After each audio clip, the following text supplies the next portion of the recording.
Today, inshallah, we will do another important aspect about the etiquettes of dua, the realities of dua, and that is certain situations and scenarios in which one's dua becomes far more powerful, far more effective. There are certain situations that we find ourselves in our lives where in those situations one's dua becomes infinitely more powerful. The potential for response becomes almost certain. And if you look at these situations and scenarios, actually they go back to the power and the majesty of Allah subhanahu wa ta'ala. The perfection of Allah's attributes is manifested in responding to the dua of these particular people. And obviously the lecture is condensed. We cannot do all of the situations and scenarios. Yesterday, for example, we're talking about the haram income, and I mentioned dhulm and whatnot. Somebody said, how about liquor stores? Is that not haram? Of course it's haram. If you have a liquor store, what bigger haram is there than selling liquor, and getting money from that? But our lectures are condensed. We have to summarize. So the situations and scenarios where your dua will be responded to, we'll summarize them in 4 or 5. In reality, there's more than 15. The most strongest situation that Allah has guaranteed the response is the situation of the one upon whom dhulm has been done. If you are mazloom, if somebody has taken your rights, if somebody is oppressing you, if somebody is acquiring your huquq without right, if somebody is slandering you, if somebody is lying and buhtan about you, and you have no way to get your rights, that person is more powerful, that person is the authority, the sultan, that person is a tyrannical regime, that person has the power, you do not have the power.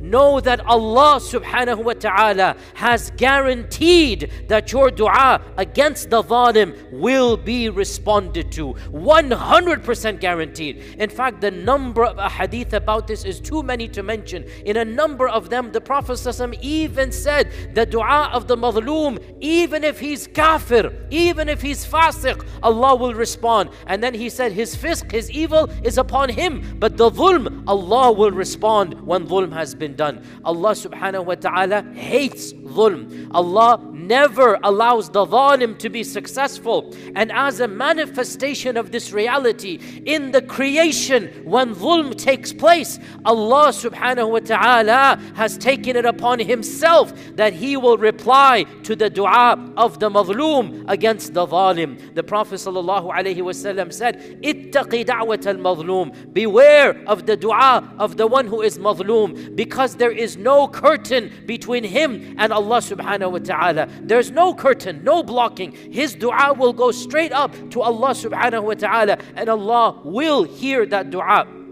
And our Prophet sallallahu alaihi wasallam said that Allah subhanahu wa ta'ala says to the one who makes dua when he's mazloom, Allah says, La ansur wa izzati wa jalali la ansurannaki walau ba'da heen. I swear by my izzah, I swear by my jalal, I will respond to your dua, I will defend you, but maybe after a while. Meaning, Allah will reply, but sometimes for a wisdom, Allah will allow it to take place for a wisdom known to Him. But Allah never allows dhulm to go unanswered. So beware, O Muslim, of causing any dhulm to anybody else. Beware of infringing on the rights of other people, because if you do so, then even if the one that you have done dhulm upon is a bad person, is an evil person, but you did dhulm for no reason, that's not, even if he's a sinner, even if he's drunkard, even if he's whatever, if you did dhulm, the Prophet ﷺ said, his sin between him and Allah, but the dhulm, Allah will take care of the zalim. And I swear to you, O Muslim, listen to me carefully. Anytime dhulm is done, we don't want dhulm, we don't like dhulm. But if you find yourself in a situation of dhulm, and dhulm has been done to you, thank Allah that you are the mazloom and not the zalim.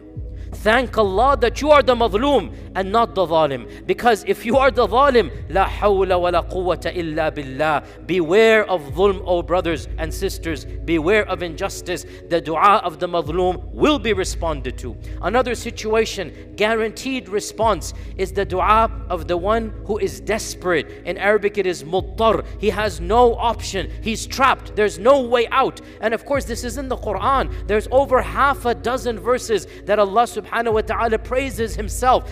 And this goes back to the kamal, the majesty of Allah being the Rabb. When there is no hope on earth, hope comes from Allah. When all the doors of the dunya are shut, the doors of the heavens open up. Allah will respond to the dua of the one who is in distress. أَمَّن يُجِيبُ الْمُضْطَرَّ إِذَا دَعَا. Who else will respond to the dua of the one in distress? A woman comes to Hassan al-Basri and she says, Ya Hassan al-Basri, I am in great distress. And then she listed all of her issues. I have a son that is sick. My husband is dead. I am in great distress. Make dua for me. Hassan al-Basri said, Oh lady, if you are in distress, Allah has promised to respond to your dua, not mine. You make dua and you're guaranteed a response. You're the one muttarra. Allah will respond to your dua. So whenever you're in a desperate situation, think of Yunus alayhi salam in the belly of the whale. He has no way out. He is in darkness upon darkness upon darkness. وَنَادَى فِي الظُّلُمَاتِ أَلَّا إِلَهَ إِلَّا أَنْتَ سُبْحَانَكَ إِنِّي كُنْتُ مِنَ الظَّالِمِينَ. And Allah saved him from the belly of the whale. Think of the Prophet Musa alayhi salam when he reaches the Red Sea. In front of it is the ocean. Behind him is the largest army known to mankind. He doesn't have any weapons. He has nothing, but he has Allah subhanahu wa ta'ala. The people Bani Israel say, we are destroyed. And Musa says, Kalla, Allah is with me and Allah will save me.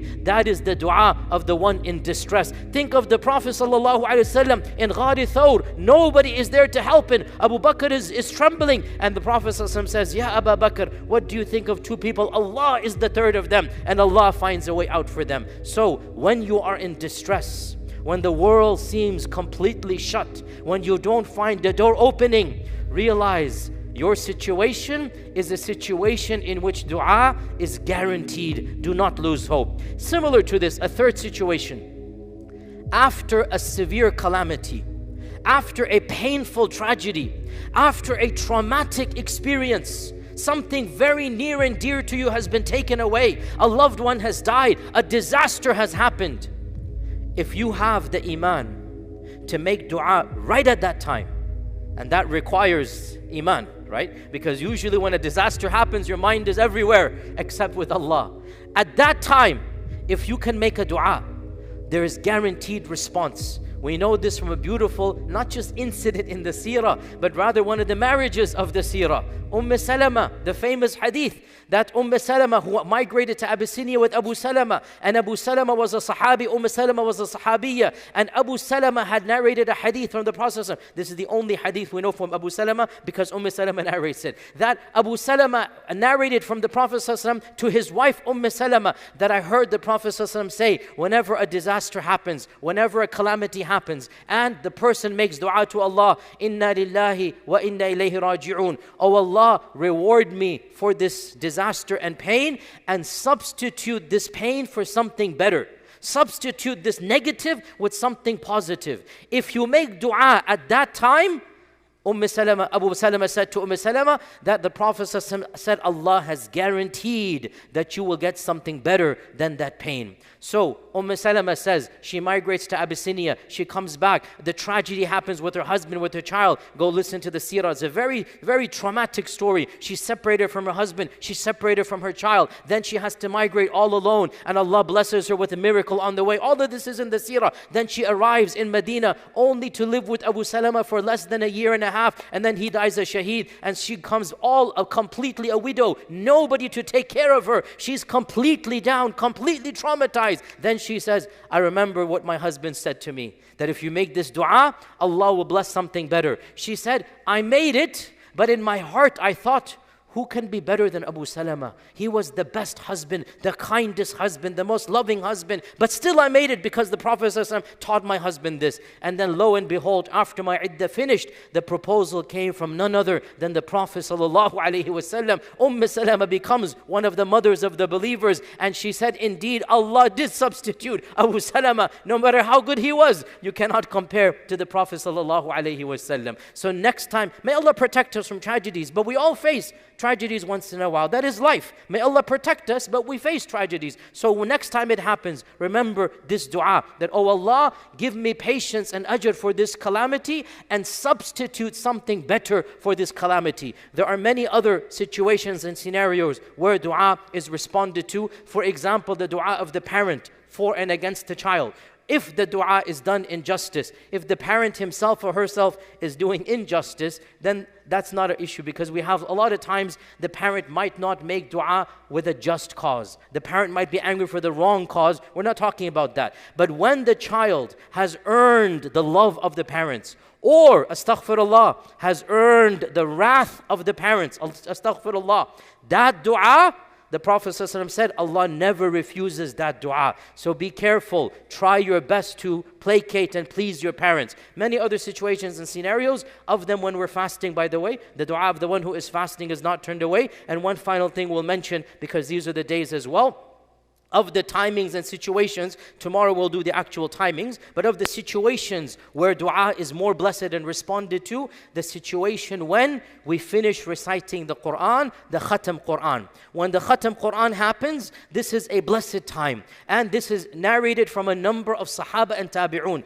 Anas ibn Malik radiallahu anh, every time he finished reciting the Qur'an, he would pause, he would gather his family, maybe even the neighbors, and then he would finish the last few surahs, and then he would make a communal dua. It is narrated from another and other of the tabi'un, the same thing, that when they finished reading the whole Quran, they would actually wait until the people gathered. They would tell the people to come, and then they would make a special dua at the khatam of the Quran. So what we're going to do in the next few days in this masjid and other masajid, it is something that is coming from the Sahaba radiallahu anhum and the Tabi'un, that they understood that finishing the Quran is a blessed thing. And when we finish the Quran, we make a special dua. We're going to be having our Khatmi Quran dua on Friday, inshaAllah ta'ala. So I wanted to mention this as well, so that we are, inshaAllah ta'ala, in a especially positive mood, understanding that is a blessed occasion when Allah responds to du'as. Inshallah, tomorrow we'll continue with the blessed timings of du'as. And until then, Jazakumullah khair. Assalamu alaikum wa rahmatullahi wa barakatuh.